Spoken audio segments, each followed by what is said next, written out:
Olá, pessoal, tudo bem? Voltei para a gente continuar a leitura aqui dos livros sobre a chegada do José, sobre essa coleção. Vou mostrar de novo o boxezinho. O Coelho Sonhado, da Malika Dorai. A gente já leu o livro 1 e o livro 2. E hoje a gente vai continuar lendo o livro 3, A Chegada de José. Finalmente, então, conheceremos José. Nos dois primeiros a gente fala sobre os preparativos da chegada do José, mas finalmente ele chegou. E aí nós vamos ler como é que isso acontece aqui no livro, ok? Então vamos começar? A chegada de José.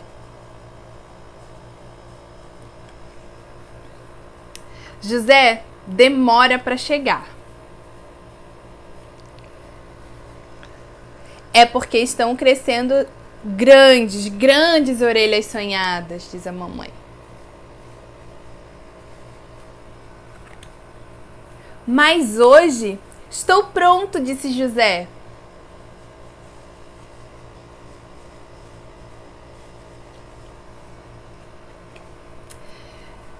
Nós também estamos prontos, José, dizem seus pais.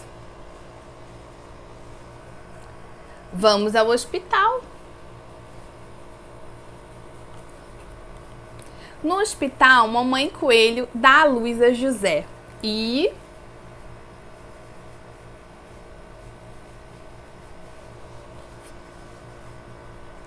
surpresa!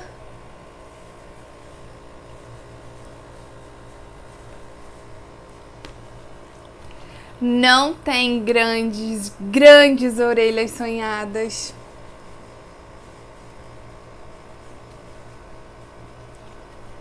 Certo que José tem orelhas muito pequenas.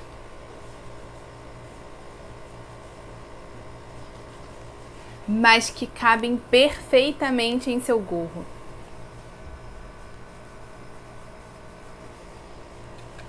Finalmente chegou o dia que José nasceu, né? No último vídeo nós terminamos assim, o último detalhe que eu falei foi sobre a sutileza na ilustração de José no livro 1 e no livro 2, que ele é todo pontilhadinho. E aqui desde a primeira da capa a gente já vê um José de linhas contínuas. José chegou. E quem é o José? Quem é José, esse bebê sonhado? Então eu vou página a página aqui pontuando o que eu achei que gera um diálogo entre a autora, a ilustradora e a gente que está pensando num cotidiano com os bebês. Na primeira diz assim, José demora a chegar. E a mamãe meio que justifica essa história. Ela diz assim, é porque estão crescendo grandes orelhas sonhadas. Isso eu acho, essa atitude da mãe e do pai, eu acho uma atitude muito recorrente no cotidiano da educação infantil, na escola mesmo, nas creches, aqui em casa, na minha família. A gente olhar um comportamento do bebê, aqui ela estava falando desse bebê que ainda nem tinha nascido, mas geralmente a gente olhar o comportamento de um bebê que ainda não fala, mas que está se comunicando, e a gente tentar justificar por uma visão nossa, né? Eu lembro muito da professora Sônia, da professora Sônia Kramer, no texto que ela fala sobre a pesquisa com os bebês. Eu posso deixar aqui embaixo descrito esse link para vocês lerem esse texto precioso dela. Eu também me lembro de alguns textos que nós lemos na pós-graduação lá na PUC de Educação Infantil, na PUC Rio, que fala sobre essa sociologia da infância, que traz essa perspectiva de que esse olhar na pesquisa para a criança, para o bebê, ele é sempre um olhar adultocêntrico, né? Ele é sempre o de um adulto que observa o bebê e traz suas justificativas adultocêntricas para as ações das crianças, para o comportamento das crianças. E romper com isso é alguma coisa, um grande desafio, uma coisa bem difícil de se fazer, né? A gente olha para as crianças e tenta justificar alguns comportamentos que no nosso julgamento adultocêntrico, às vezes parece uma birra, parece uma chantagem, parece uma relação de poder, parece, o bebê dele tá fazendo isso só para me provocar. E esse tipo de fala que não necessariamente é uma leitura sensível entre o adulto e a criança. Pelo contrário, às vezes é uma leitura centrada em nós mesmos, centrada nas nossas emoções, no nosso julgamento, sem ou com pouquíssimo diálogo ao que está acontecendo naquele momento. E essas justificativas, muitas vezes, elas ficam como num looping, né? Num ciclo contínuo na nossa fala, na nossa ação e no nosso cotidiano, e muitas vezes impede que a gente avance nos processos de conhecer as crianças, né? A gente fica tão centrado nessas justificativas que são nossas, que são justificativas que às vezes a gente todo ano pega grupos diferentes de criança na escola e ainda assim a gente usa os mesmos critérios avaliativos, ou a gente usa as mesmas frases nos relatórios, porque a gente é quem está centrado naquela perspectiva de visão, sobre aquele ponto de vista, né? Eu acho que esse aqui já é um convite para a gente pensar em que justificativas são essas que a gente vai criando no dia a dia ao olhar as crianças, né? Muitas vezes justificativas muito engessadas da nossa visão. E aqui o José diz, eu estou pronto. Mais uma vez eu vejo um grito aqui militante das crianças dizendo, eu tenho desejos, vontades e um tempo e agora chegou o meu tempo. Vamos ao hospital. E a mãe e o pai aqui, ó, diz, nós também estamos prontos, José. Essa palavra nos outros aqui em espanhol, eu me lembro da minha amiga Dani, ela me falando outro dia, Dani Mello, do Projeto na Praça, que está aqui acolhendo essa leitura aqui dos vídeos, ela estava bem dizendo isso para mim outro dia, que essa palavra nos outros, que a gente aqui traduz como nós também estamos prontos, não necessariamente é só nós, né? É nós e os outros, então é nessa junção mesmo aqui, eu acho que é ainda mais profundo do que essa tradução que a gente dá para o português. Então, assim, é uma junção. Os pais estão prontos, José está pronto, e então vamos ao hospital. Essa ilustração aqui, gente, vocês precisam ver bem de pertinho aqui. Tem um pai apoiando a mamãe coelho. E ela aqui, ó, tá com o corpo coberto. Aqui você vê ela na posição do parto deitada, a vagina da mamãe. E nessa cena muito simbólica do nascimento de José. Aqui eu fiquei me lembrando muito do Winnicott, nesse livro aqui, A Criança e o Seu Mundo, que eu recomendo muitíssimo. Quem me apresentou ele foi a Nasa e a Silvia. E eu tô aqui lendo e relendo. E o Winnicott diz assim, logo no capítulo de introdução, ele diz assim, como ele escreveu esse livro para os pais, ele diz que em nenhum momento ele quer ensinar as mães a serem mães.